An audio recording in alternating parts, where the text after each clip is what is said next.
Hey guys, Technomentor with a video for you guys. In today's video, I'm going to show you how to hard reset your iPhone 12 to fix any issues that you may be having with your iPhone. So let's get started. So in order to do a hard reset, it's going to be really simple. The first thing you're going to locate is the volume up and volume down buttons. We're going to press and release the volume up, followed by press and release the volume down, and then come over to the right hand side and hold that side button until the screen goes completely black.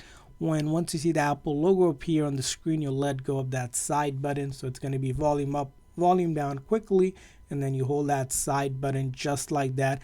Now your screen is going to pop up and ask you to slide to power off, but you don't need to do any of that. Just keep on holding that side button until the screen goes completely black like that, and you're going to keep on holding until you see the Apple logo appear. At that time, you'll let go of that side button, and you may need to do this a few times to get the hang of it. So make sure you press volume up and volume down quickly, one after another, and then keep on holding that side button.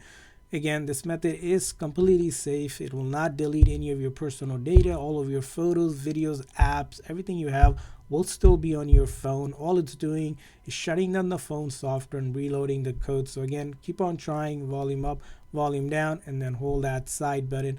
And as I mentioned, it might take you a few times to get the hang of it, and you could do this method multiple times. It will not do any issue to your iPhone like delete anything. All it's doing is just shutting down the phone every time and reloading the code. And the more you do it, the often the better it is just for the performance of your iPhone. You should see increased performance like it was back to new. Again, this is the #1 recommended Apple's troubleshooting step when it comes to fixing most software and hardware related issues. So go ahead and give it a try, and I hope this video was helpful. If so, please consider hitting the like and subscribe button for more tips and tricks for your iPhone and other iOS devices. See you guys next time.